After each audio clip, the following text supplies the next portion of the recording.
Hello everyone, welcome back to my channel Randhane Bandhan. আমি দিয়া আজকে আপনাদের জন্য নিয়ে এলাম টক ঝাল মিষ্টি আমের আচারের রেসিপি। তো এই আচারটা সারা বছর ধরেই আপনারা বাড়িতে সংগ্রহ করে রাখতে পারেন, খুব একটা ঝামেলা নেই।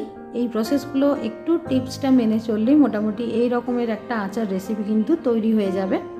তো চলুন রেসিপিটাকে শুরু করা যাক। তো এখানে আমি একটু বেশি পরিমাণে আম নিয়েছি, আমি এখানে প্রায় 2 কেজির মতন আম নিয়েছি। আমটাকে খুব ভালো করে ধুয়ে এরকম 4 টুকরো করে করে কেটে নিয়েছি। এই সময় যেহেতু আঁটি হয়ে যায়নি, বীজ আছে, তবে একটু শক্ত শক্ত হয়ে এসেছে, তাই ছাল সমেত আমি এটাকে নিয়ে নিয়েছি। তো এর মধ্যে একটু হলুদ মাখিয়ে নিচ্ছি, এই সময় নুন কিন্তু দিচ্ছি না। হলুদটা মাখিয়ে নিয়ে এইভাবে রেখে দিতে হবে। তারপর একটা মশলা রেডি করে নিচ্ছি। এখানে গোটা জিরে 2 চামচ, গোটা ধনে 1 চামচ আর গোটা 5 ফোড়ন 1 চামচ, আর এখানে শুকনো লঙ্কা বেশ কিছুটা পরিমাণে। এবার একটা প্যান বসিয়ে তার মধ্যে শুকনো লঙ্কা, গোটা ধনে, গোটা জিরে আর এই 5 ফোড়ন দিয়ে খুব ভালো করে একটা মশলা বানিয়ে নিচ্ছি। তো এই রোস্ট করে নিতে হবে মশলাটাকে। প্রথমে কিছুক্ষণ নাড়াচাড়া করলে একটা খুব ভালো ফ্লেভার হয়ে ছাড়বে এটার মধ্যে থেকে, আর একটু কালারটা অন্যরকম চেঞ্জ হয়ে যাবে, তখনই কিন্তু বোঝা যাবে যে এটা হয়ে গেছে। তো তারপরে দেখুন এই মশলাটা মোটামুটি আমার হয়ে গেছে। 1 থেকে 1.5 মিনিট একটু নাড়াচাড়া করলে এটা রেডি হয়ে যায়। তারপর একটা গ্রাইন্ডারে এটাকে ঢেলে এর একটা গুঁড়ো আমি তৈরি করে নেব। তো এই মশলাটা আমার লাগবে এই টক ঝাল মিষ্টি আচারের জন্য। তো এরকম মশলা অবশ্যই কিন্তু রেডি করে নিতে হবে আগে।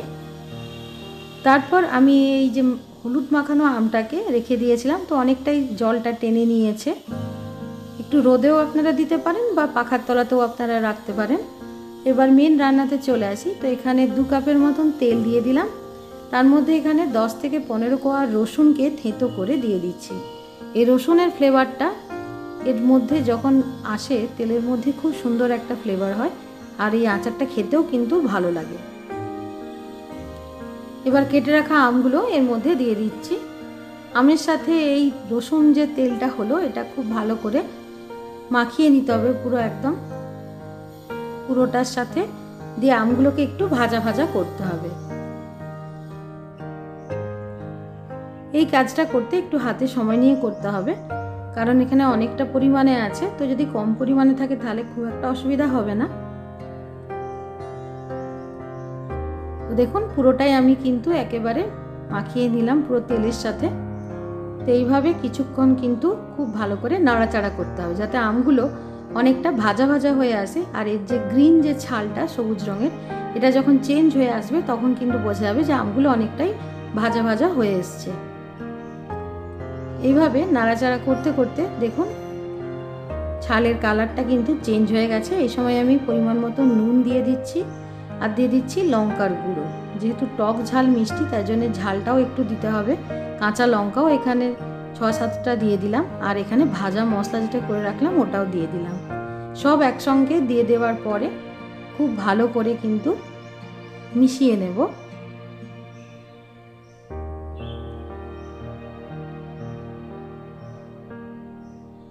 খুব ভালো করে মিশিয়ে নেবার পরে এর মধ্যে আমি এখানে ভেলি গুড় নিয়েছি।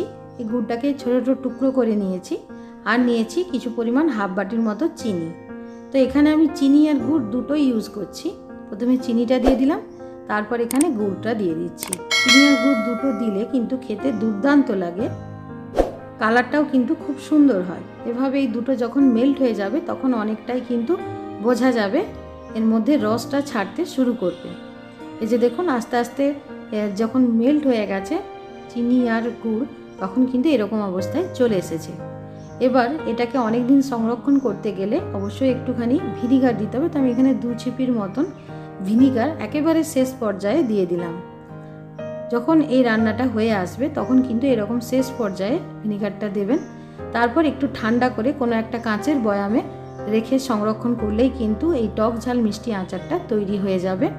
দিয়ে সারা বছর এরকম উপভোগ করতে পারবেন এই আচারের স্বাদ। যদি ভালো লাগে লাইক, কমেন্ট, শেয়ার।